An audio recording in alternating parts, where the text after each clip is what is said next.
Mulai aja ya. Ini pertemuan keempat ya. Empat.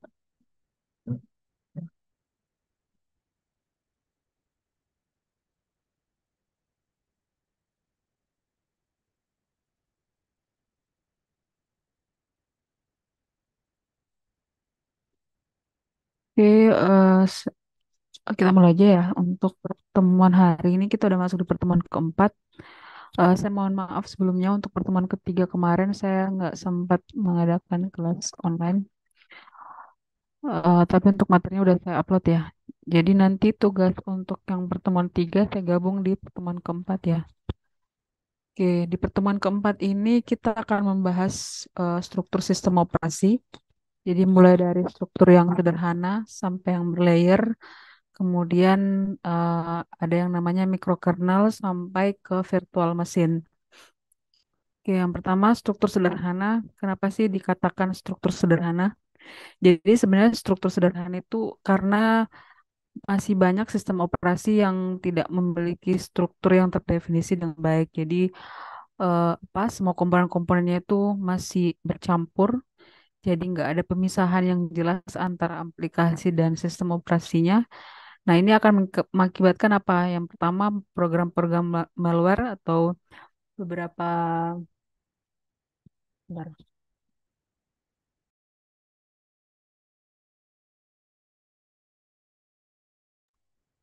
Jadi akibatnya program-program malware mudah memodifikasi dan merusak sistem operasi.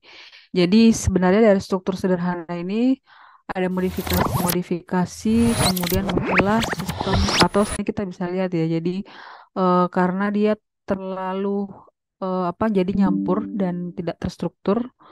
Jadi contohnya tadi ada MS-DOS, mungkin dari teman-teman di sini udah pernah dengar atau Unix. Nah, ini keduanya ini adalah contoh dari struktur sederhana dari sistem operasi.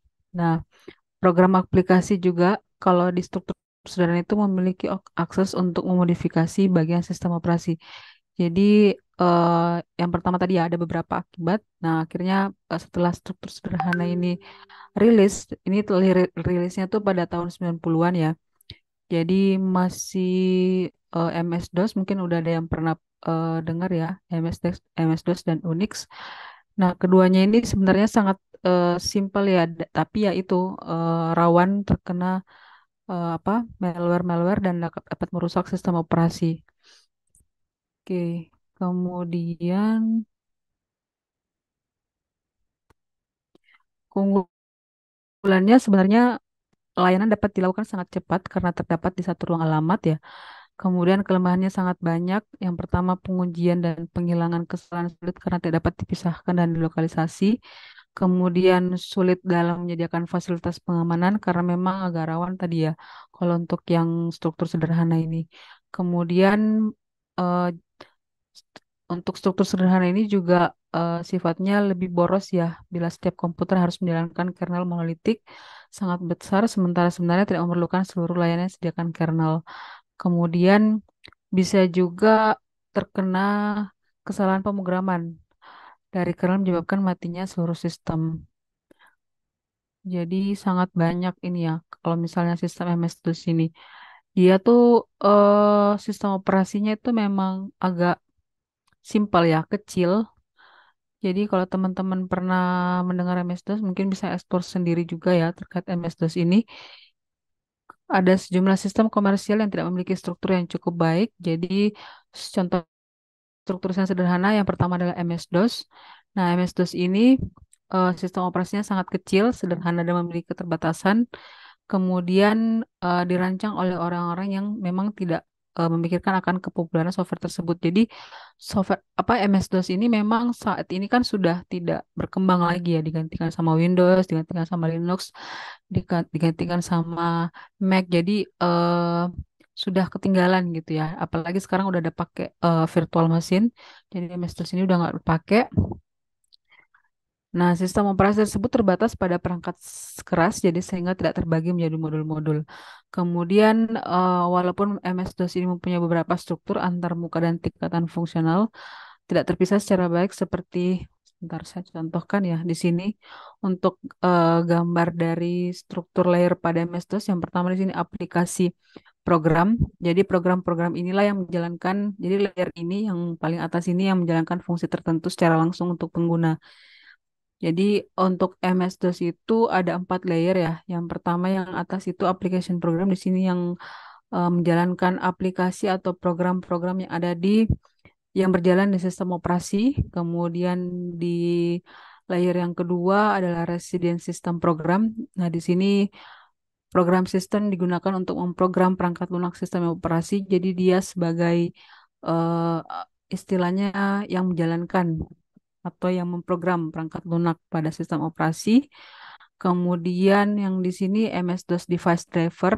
Jadi sebagian besar driver perangkat MS-DOS adalah bagian dari sistem operasi seperti jadi ini lebih ke hardware-nya ya, misalnya driver floppy, kemudian hard disk, port printer dan driver port serial. Kemudian yang terakhir adalah driver BIOS atau ROM BIOS device driver. Nah, ini merupakan layer yang menyimpan chip memori atau motherboard. Jadi ini adalah driver dasar yang diperlukan untuk memulai sistem komputer.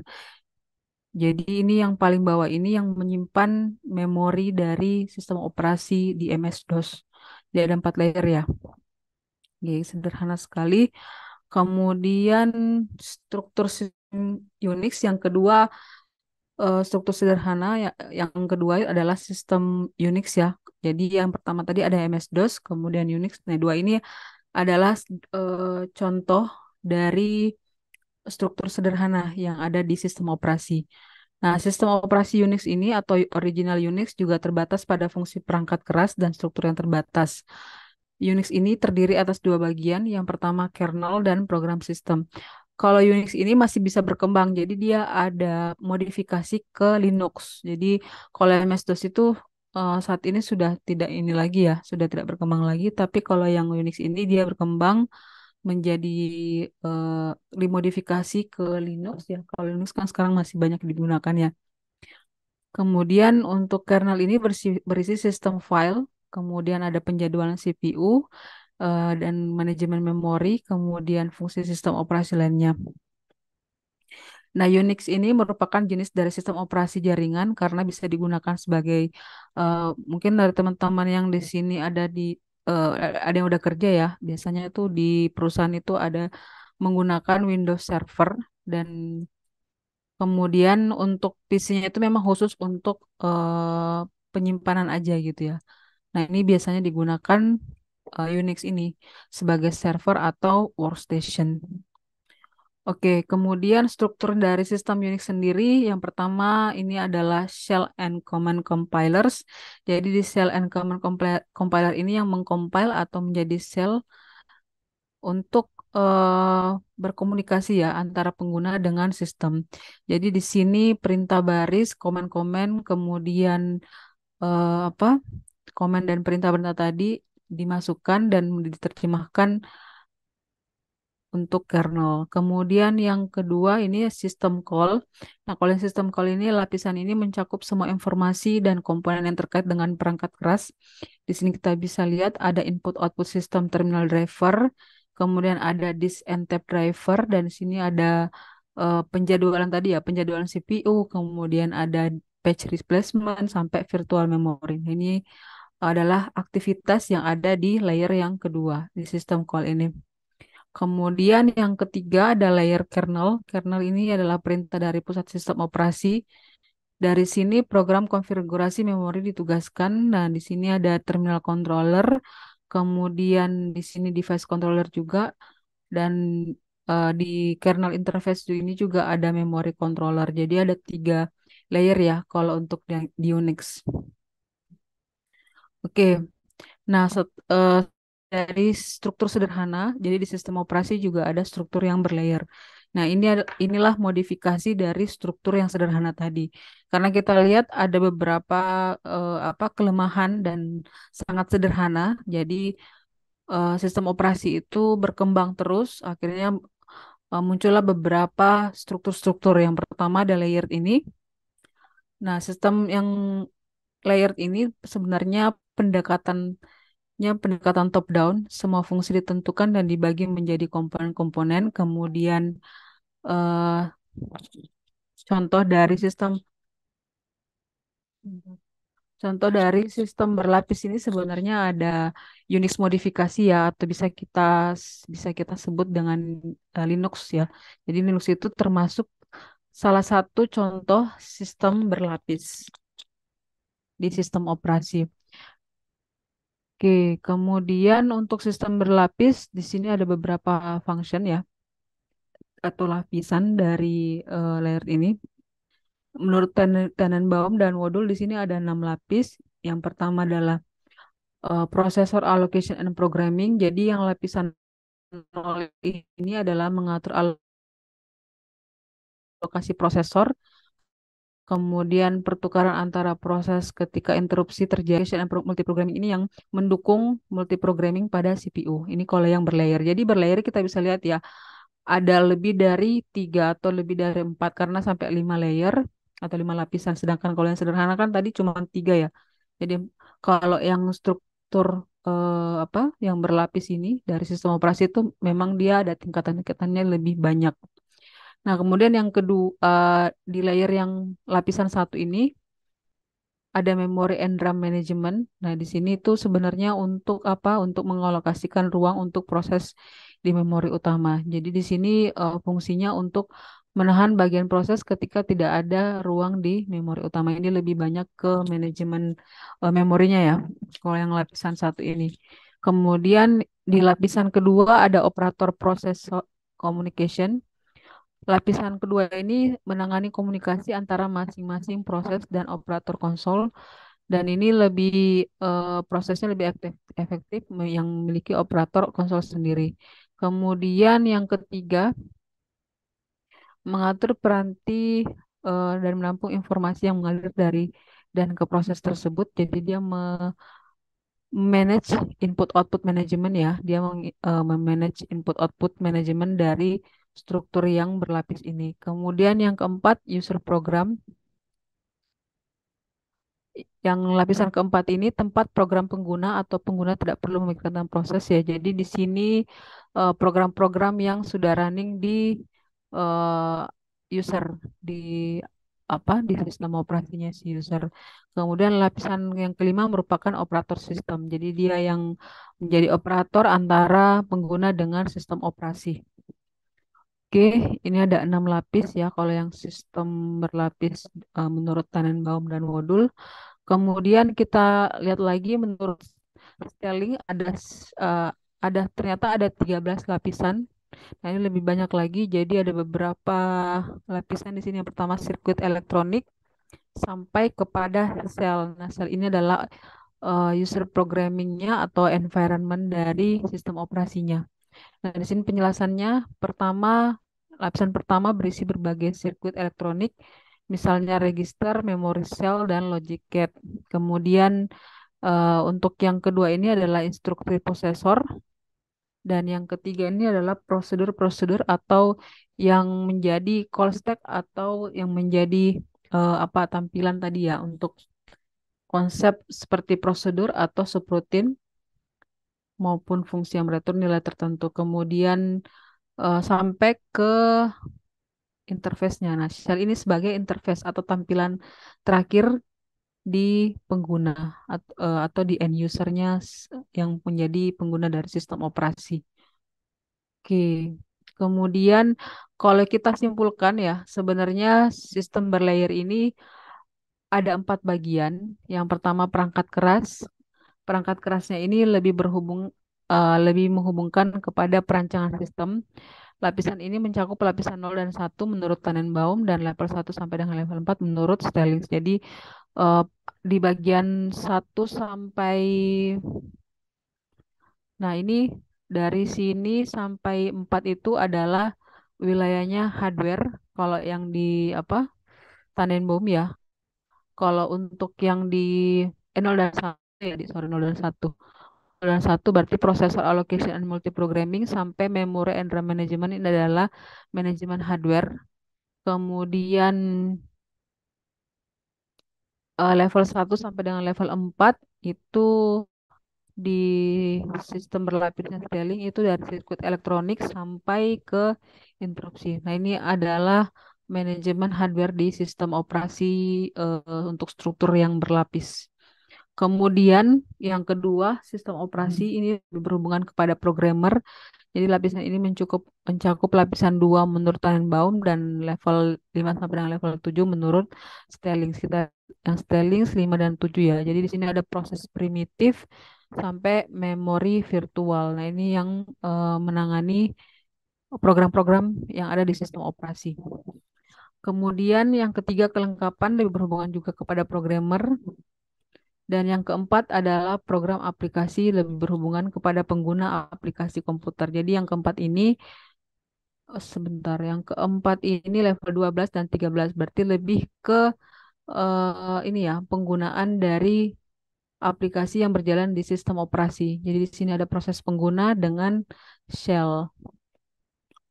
Oke, kemudian nah ini bisa kita lihat ya secara umum ada perangkat keras. Nah, ini yang merancang sistem operasi. Kemudian untuk yang sistem operasi dan kelengkapan ini yang menjalankan sebenarnya atau yang menjadi yang membuat program-program yang ada di sistem operasi.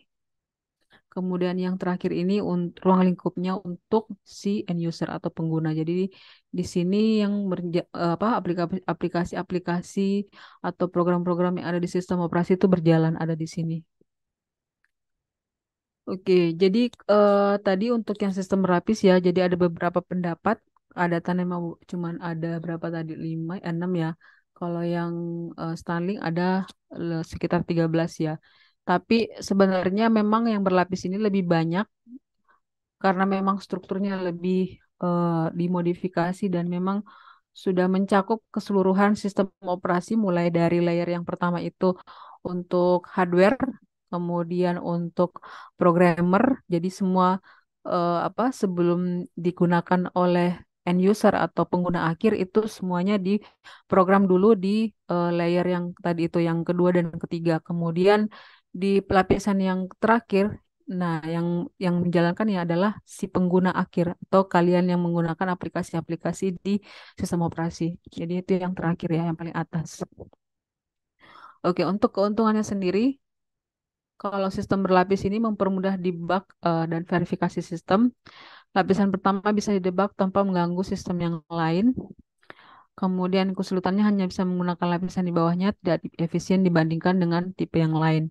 Sebenarnya kalau kita menggunakan sistem berlapis eh, ini ya, kalau kita lihat di sini, jadi dia terstruktur. Jadi kita bisa lihat di sini perangkat keras. Dia dirancang dulu sedemikian rupa, kemudian baru, nah dia ada yang menghandle di bagian kedua dan ketiga ini. Jadi eh, saling melengkapi ya sebelum dijalankan oleh operasi tersebut.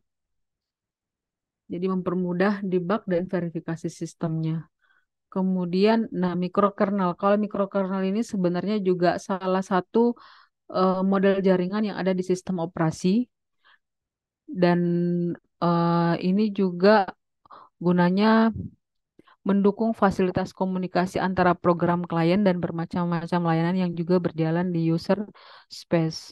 Nah, keuntungannya apa? Ketika layanan baru akan ditambahkan ke user space karena tidak perlu dimodif. Kemudian sistem operasi juga lebih mudah ditempatkan pada suatu desain perangkat keras ke desain lainnya. Selain itu juga mendukung keamanan reliabilitas yang lebih ya. Nah, contoh dari sistem operasi di mikrokernel yang pertama ada True64 Unix. Ini adalah modifikasi dari apa Unix yang pertama tadi ya dari struktur sederhana. Kemudian yang kedua Macintosh ini juga menggunakan mikrokernel kemudian QNX. Mikrokernel ini di atasnya lagi dari sistem berlapis. Nah, kemudian kita lanjut ke virtual machine. Kalau virtual machine ini sebenarnya dia bukan sistem operasi yang terinstal di seperti sistem operasi yang lain ya, seperti MS-DOS tadi dengan Unix tadi.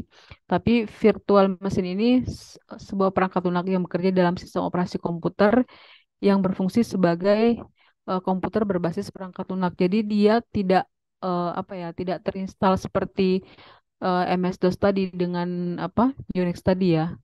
Dan ini biasanya digunakan untuk pengujian perangkat lunak, kemudian jadi seolah-olah ada eh, ap- seolah-olah diinstal di komputer fisik, padahal tidak. Kalau yang virtual machine ini hampir sama kayak cloud ya. Jadi kalau cloud itu kan sebenarnya dia virtual server ya. Sebenarnya tidak ada server fisiknya, tapi dia bisa menyimpan eh, apa? Menyimpan data. Nah, kalau virtual machine ini juga sama. Virtual machine ini seolah-olah dia terinstall di di PC atau di laptop, tapi sebenarnya nggak ada PC-nya gitu ya. Nah, seperti itu. Jadi secara harfiah, virtual machine adalah wadah perangkat lunak yang terisolasi ketat yang dapat menjalankan sistem operasi dan aplikasi seolah-olah itu adalah komputer fisik, padahal itu hanya virtual. Meskipun tidak ada perangkat keras yang diperlukan untuk virtual machine untuk beroperasi, tapi masih berisi CPU, RAM, kemudian hard disk dan antarmuka jaringan atau NIC seperti komputer fisik. Jadi walaupun dia tidak ada hardware-nya, tidak ada CPU, tidak ada komputernya yang terinstall, tapi dia masih ada CPU-nya, masih ada RAM-nya. Jadi hampir seolah-olah kayak sistem operasi yang diinstal di komputer gitu ya. Nah, contoh dari virtual machine ini adalah VMware Workstation dan Microsoft Virtual PC. Biasanya virtual machine ini juga digunakan untuk ini ya, server. Biasanya kalau perusahaan-perusahaan menggunakan server itu biasanya menggunakan virtual machine juga. Oke. Nah, ini contoh dari virtual machine. Kemudian ini strukturnya. Nah, yang kiri adalah non virtual machine. Tadi ini struktur yang ini ya, yang sederhana. Jadi ada hardware, kernel, dan proses. Nah, kalau yang di virtual machine di apa ada beberapa lapisan. Jadi yang pertama hardware-nya. Jadi ini seolah-olah sebagai hardware. Kemudian dia diimplementasi, virtual machine-nya diimplementasi. Nah, terdiri atas misalnya ada VM1, VM2, VM3. Biasanya memang kalau untuk virtual machine itu bisa dibagi gitu ya.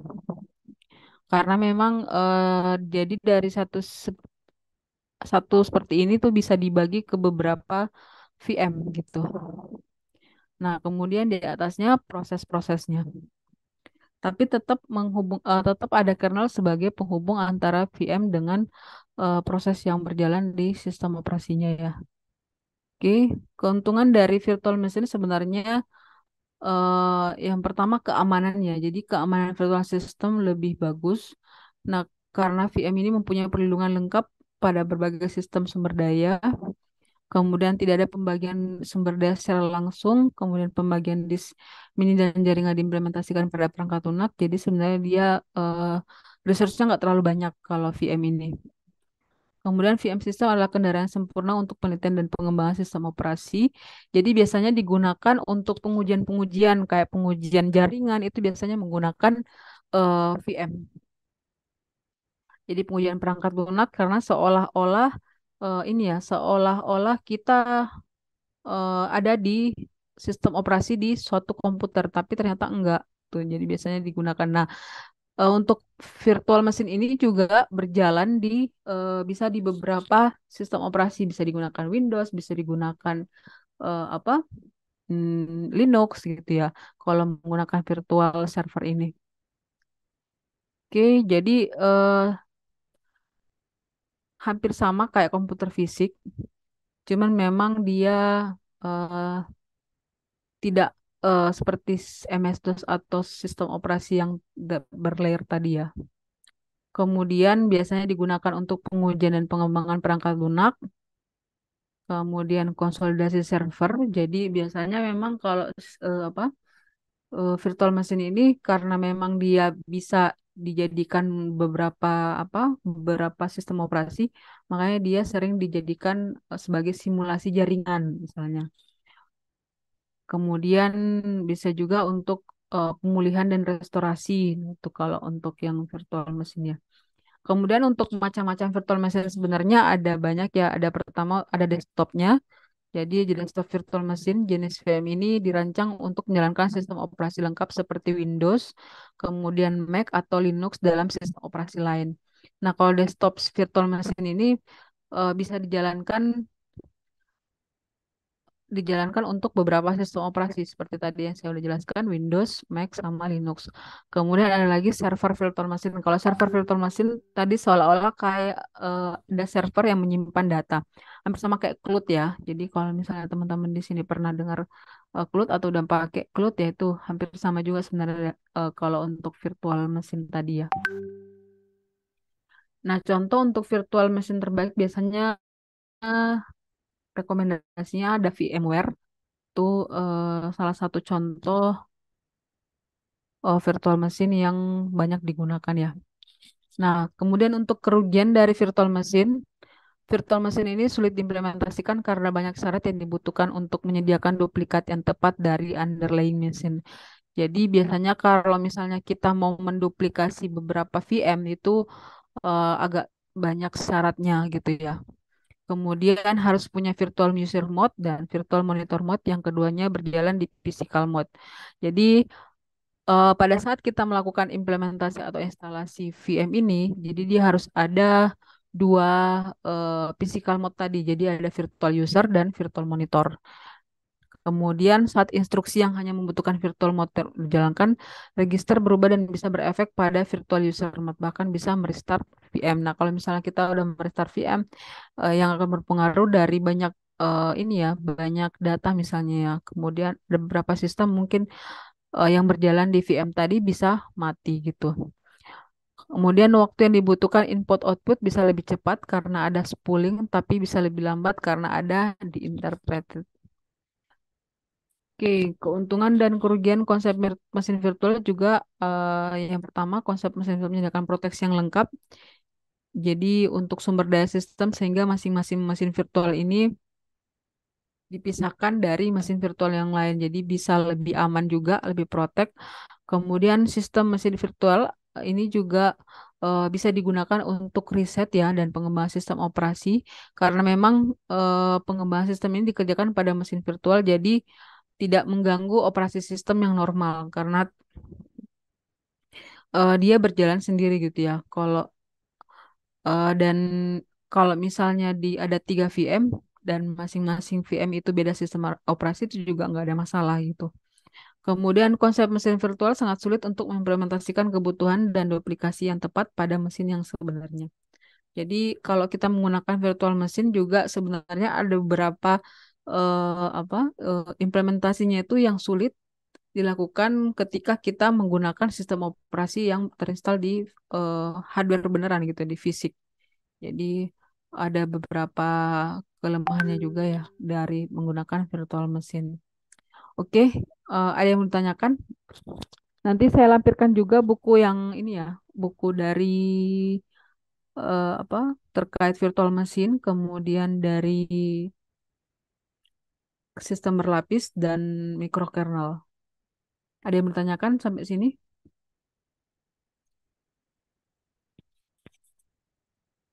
Atau ada yang pernah menggunakan ini ya, microkernel atau MS-DOS atau mungkin virtual machine?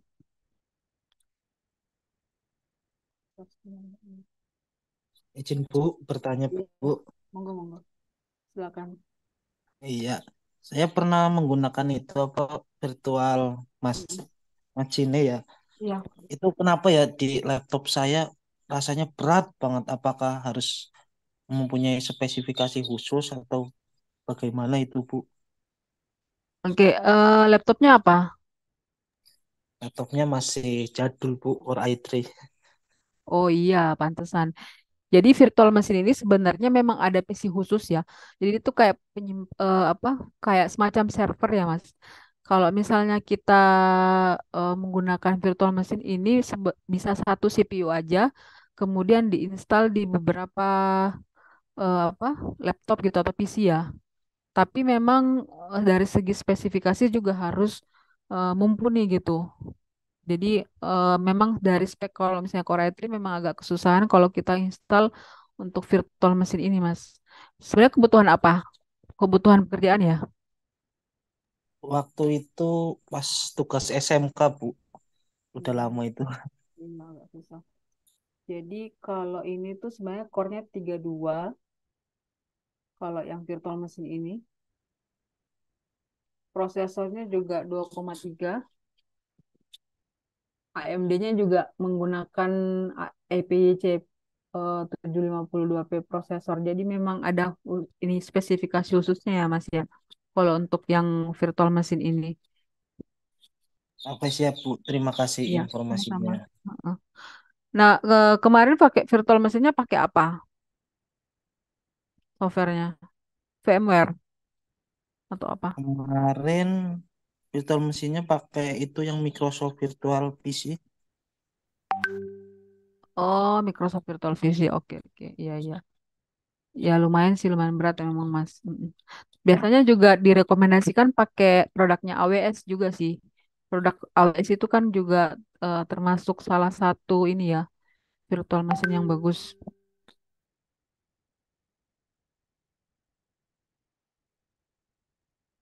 Oke, ada lagi yang mau ditanyakan? Yang lainnya?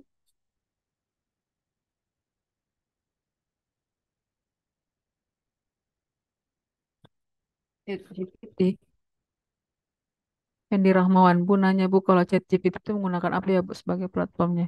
ChatGPT kan software ya.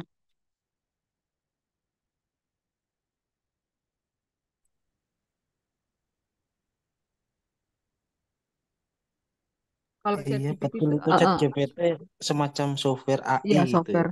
Iya software itu kalau software yang ChatGPT itu bisa jalan di Windows, bisa kan itu sebenarnya dia jalan di browser ya, jalan di browser atau di aplikasi Android ya. Kalau di iOS saya nggak tahu sih. Di iOS ada ChatGPT-nya nggak?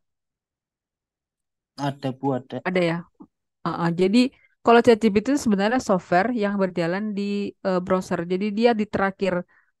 Nah, browser ini yang menjalankan. Jadi kalau misalnya di sistem operasi, jadi di sistem operasi itu kan dia paling setelah tadi, bentar saya tampilkan lagi ya.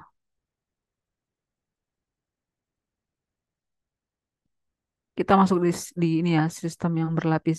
Nah, ini yang perangkat keras ini adalah PC kalian, ya, PC kalian atau laptop kalian. Kemudian atau mungkin di kantor ada PC. Nah, ini sebagai perangkat keras.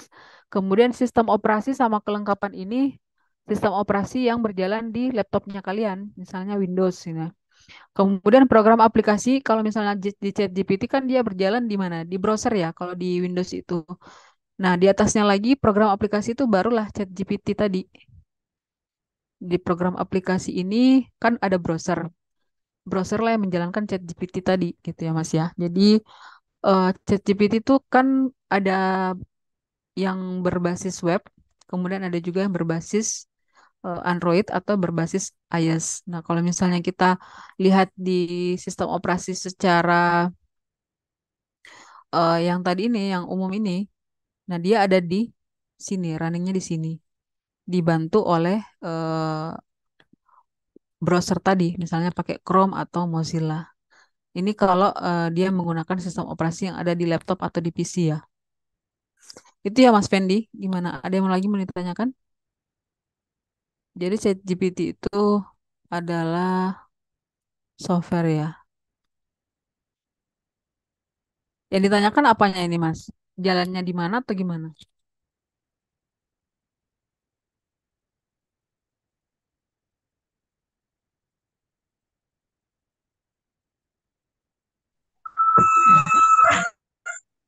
Aku lagi di jalan. Oh ya, Ya gimana cuma Mas? nanya uh, Heeh. untuk pengembangan di ChatGPT sendiri kan itu bisa open ya Bu ya. Saya lihat Open beberapa source.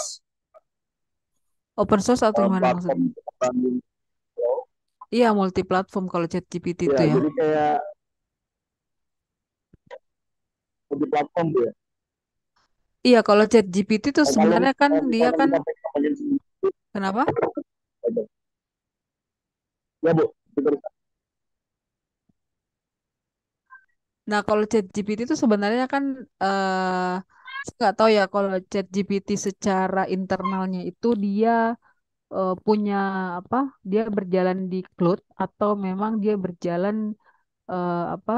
Di punya server sendiri. Saya nggak tahu karena kan itu kan ranahnya mereka ya. Tapi kalau misalnya kita lihat secara sistem operasi gitu ya, secara kita sebagai pengguna dia ada di sini. Tapi kalau misalnya di sisi internalnya mereka, mereka menyimpan data-datanya di mana atau mereka apa menyimpan beberapa source-nya di mana, biasanya sih itu di ini ya virtual virtual server atau cloud. Karena kan kalau misalnya kita pakai cloud itu dia di mana aja kita bisa akses gitu kan ya. Dan itu nggak ada apa ya kayak open gitu, open access ya. Kalau misalnya kita pakai virtual cloud itu tadi. Oke, ada lagi yang lain mungkin? Bu, mau nanya Bu, Iya gimana? kalau virtual ini jatuhnya bisa pengendalian jarak jauh ya Bu ya? Iya, virtual machine ini jarak jauh bisa. Soalnya aku pernah ngebantu seorang itu sih, bantu mekanisme mapping, mapping titik lokasi, terus dia ngeprintnya itu di Jakarta. Waktu itu aku di Kalimantan, tapi mekanisme dia ngeprintnya di Jakarta, ngeprint jarak Iya jauh. bisa kalau Ah, oh ini virtual machine. termasuk ya bagiannya juga ya. Iya. Mm-mm. Kalau yang kalau ini mau apa Mas? Maksudnya Ngeprint misalnya data udah kami kumpulkan oh, jadi satu map yang udah kami mm, titik-titikin, terus kami ngeprint nah mesin printnya ada di Jakarta, dan itu ada iya bisa PC bisa pakai ada ini sih. ada PC Hmm. servernya dan di print di Jakarta. Iya bisa pakai ini sih. Kalau yang Hmm. virtual machine. Oke, siap siap. Kalau kecuali kalau tadi secara sistem ya kita bisa pakai yang virtual tadi virtual server ya. Iya. Kalau secara sistem, jadi bisa menyimpan di cloud gitu. Hmm. Jadi sebenarnya virtual machine sama virtual server itu sama-sama eh, ini ya efisien. Jadi secara hardware dia juga hemat gitu ya secara budgeting gitu. Tapi ya itu ada beberapa resikonya juga sih sebenarnya kalau kita pakai virtual machine dan virtual server. Contohnya misalnya kalau misalnya virtual server itu agak apa ya? Kalau misalnya satu beberapa satu yang ini ya virtual servernya nggak bisa diakses ya semuanya akan ini ya semuanya akan down gitu server ininya aplikasinya. Contoh misalnya Oke. apalagi kalau sharing ya. Jadi kalau teman-teman pernah hosting misalnya di Dominesia ataupun di mana ya, kemudian kalian pakai virtual server. Tapi kalau misalnya kalian virtual server pribadi itu masih aman. Tapi kalau share share virtual share virtual apa cloud atau virtual server itu kalau misalnya di domenasianya down di aplikasi kalian juga semuanya ikut kena gitu ya. Kalau untuk yang ini virtual virtual server ya. Dan kalian kan tidak ada di tempat ya. Jadi tidak bisa menyalakan atau apa memanage sendiri server tersebut. Itu kelemahannya kalau virtual server atau virtual machine. Karena kan jarak jauh ya, kalian tidak bisa langsung ke lokasinya. Oke, ada lagi yang mau ditanyakan?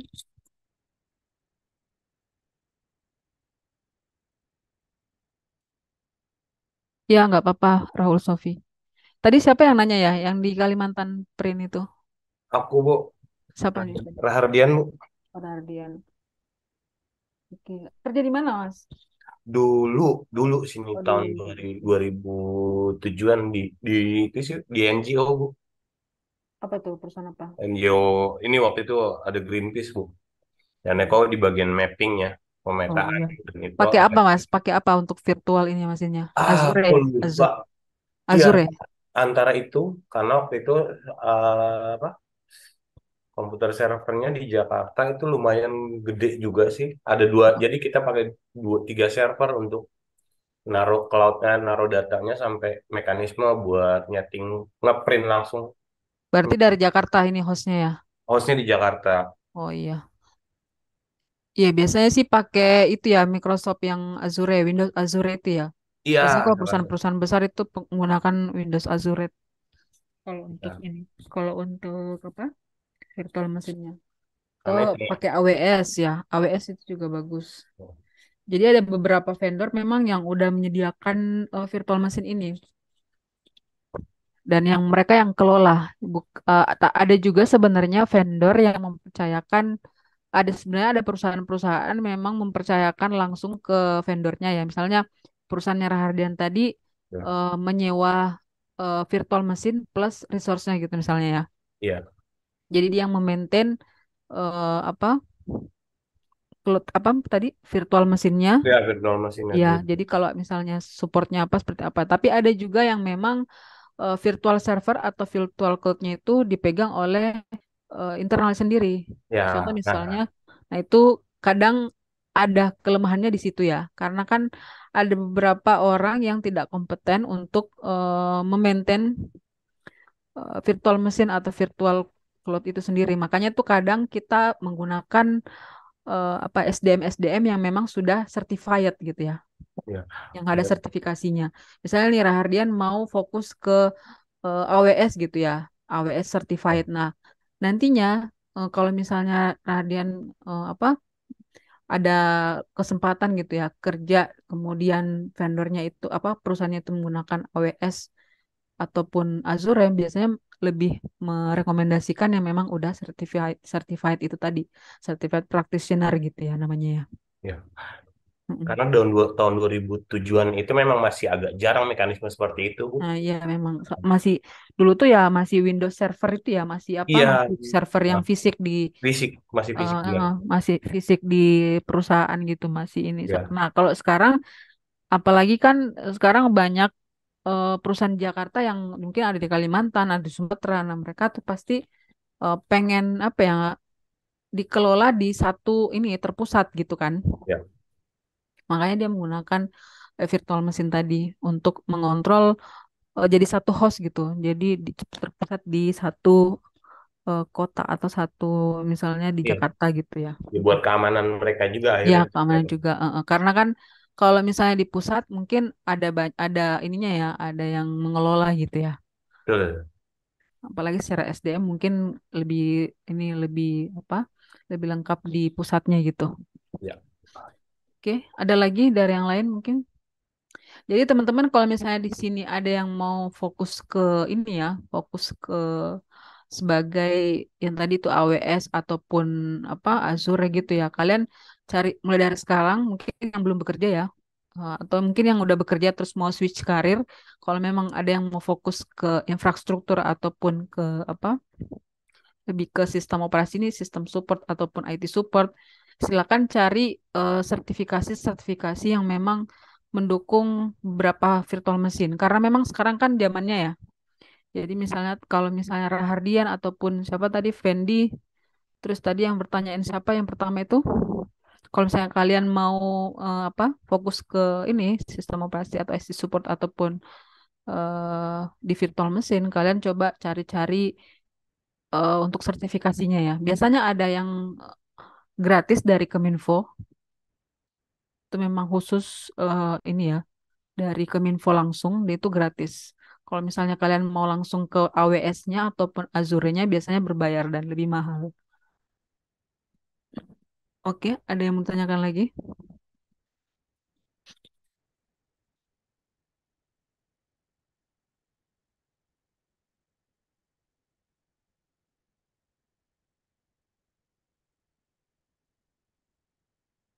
Gimana yang lain?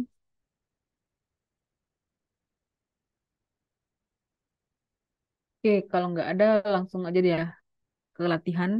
Jadi untuk pertemuan ketiga kemarin kan nggak ada tugas ya, jadi saya gabung ke pertemuan keempat ini. Kemudian di pertemuan kelima nanti saya mungkin upload ini juga semacam guide aja ya, beberapa apa praktik-praktik di sistem operasi. Jadi kalian nanti bisa ini apa jalankan sendiri di laptopnya kalian atau PC-nya.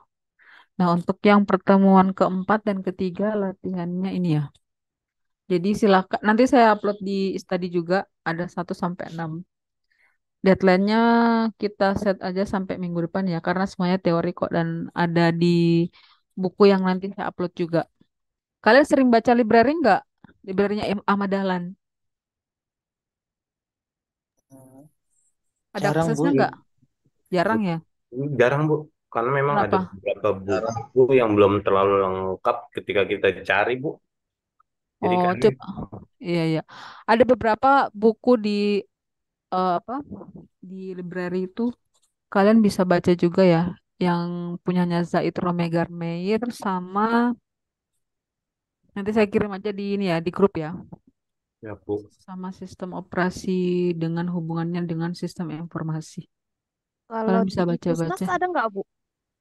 Wah, saya nggak tahu sih. Saya soalnya aksesnya yang e-library. Coba nggak apa-apa nanti saya kasih judulnya aja ya. Nanti kalian coba cari di ini. Apa tadi? Di mana? Di Pusnas. Oh, saya nggak pernah buka sih Pusmas itu. Coba dicari aja ya. Nanti saya kirim judulnya ya. Heeh. Ini kalian semester berapa sekarang? Semester Semester 3, Bu. oh, semester 3. Ya nggak apa-apa mulai dari sekarang kalian sering-sering baca buku, jurnal gitu ya. Karena nanti semester 5 kan sudah masuk semester 6 apa tuh 5 atau 6 ya. Kalian udah masuk ke metodologi penelitian kalau nggak salah.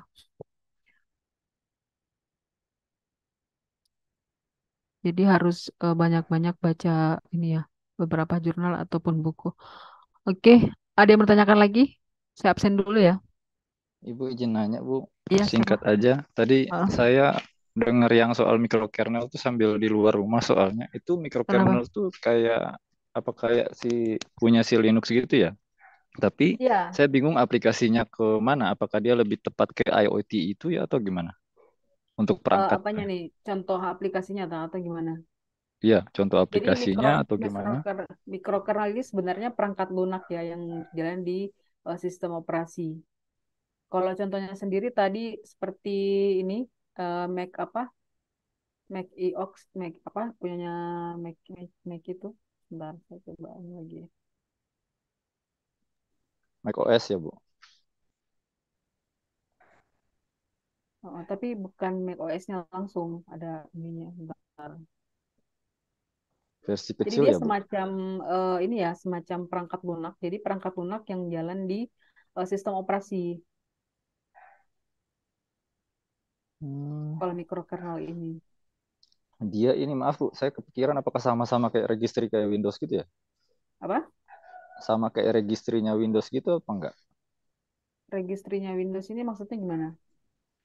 Maksudnya dia sama seperti itu nggak kalau di Windows kan itu Software setahu ya? yang Iya, softwarenya kan. Jadi dia ya. berjalan di sistem operasi. Jadi apa? Sebenarnya dia itu modelnya jaringan ya, kayak penghubung antara sistem operasi dengan perangkat lunak gitu, dengan program yang ada di apa sistem operasi itu gitu, mikrokernel itu. Tapi dia intinya gitu atau bukan, Bu? Inti Iya, si sistem operasi. iya, inti dari sistem operasinya. Gitu. Baik, Bu, itu aja, Bu. Apa? Apa tadi? Jack, Bu. Jack pernah pakai mikrokernel. Belum, Bu, lagi penasaran ini. Maksudnya pikiran Kalau saya kan sekarang sih sering sebenarnya install banyak yang VM ya, Jack ya. Kalau Pak Jack sekarang itu lagi zamannya VM tadi, virtual machine. ya. Banyak yang pakai virtual machine dibandingkan apa Windows sorry sistem operasi yang layer satu sama layer 2 tadi. Saya cenderung pakai itu buat nyoba OS baru, Bu, dan sering Ya hobi mikrokernel. ganti-ganti si Linux. Ya Linux itu kan sebenarnya bisa dijadikan jadi parsial gitu Linux dan Windows.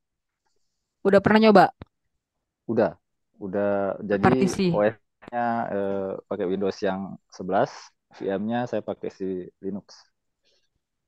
Jadi di laptopnya juga bisa dijadiin dua kan di partisi. Ya, bisa. Mm-mm. Udah pernah nyoba Linux apa nyobanya? Linux-nya udah banyak, Bu, nyobanya. Udah Dari, nyoba-nyoba ya. ya, tapi sekarang lebih hobi yang Linux-nya yang multimedia. Jadi udah dioprek sama orang, dibikin distro Mm-mm. sendiri khusus untuk multimedia atau recording. Iya, Nah, itu yang saya pakai karena latensinya kecil. iya.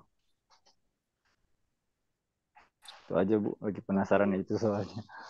Iya nggak apa. Terima kasih, Bu. Apa aja. Mm-mm. Oke, saya absen dulu ya. Fauzi ada? Hadir, Bu. Adi, Agus Sofyan, Hadir, Bu. ya, Ayat Wahyudi. Hadir, Bu. Cek ada Nur Asisi, Hadir, Bu. Nur Aisyah, Hadir, Bu. terus apa lagi nih? Rahmanda Putra, Hadir, Devi, Bu. Ria Ayu, Hadir, Bu. Saring Supandoyo, Hadir, Bu. Mayang, Hadir, Bu. Muhammad Rausofi ada tadi ya. Afda Nandia Rasyid, Hadir, Bu. Arif Aditya, Hadir, Bu. Kris Rahardian ada ya. Hadir, Bu. Husnul Mustin, Fatul Hayatul, Fatul Hayatul nggak ada ya? Fatul Hayatul nggak ada. Ibnu Sarop, Hadir, Bu. Pramudia, Hadir, Bu. Dalila ada, Fadli Hamdani, Hadir, Bu. Nonoy Ahniar,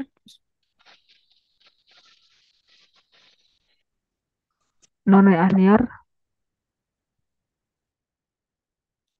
nggak ada ya. Yudi Hendrawan nggak ada. Hadir, hadir. Oh, ada Haris Wimardin,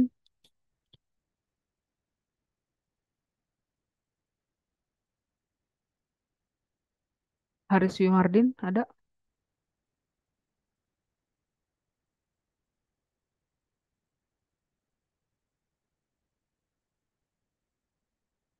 Nggak ada ya. Endang Mulyana, Hadir, Bu. Udan,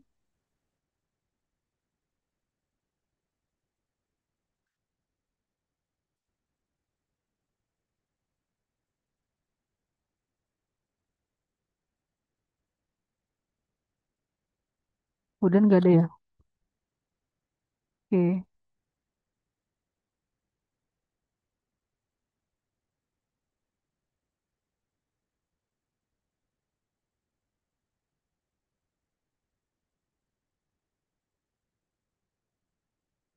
Bentar ya. Hmm,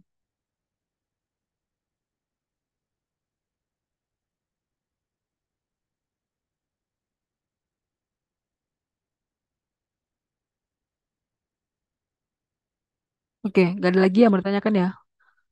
Untuk tugasnya nanti saya upload ke Istadi.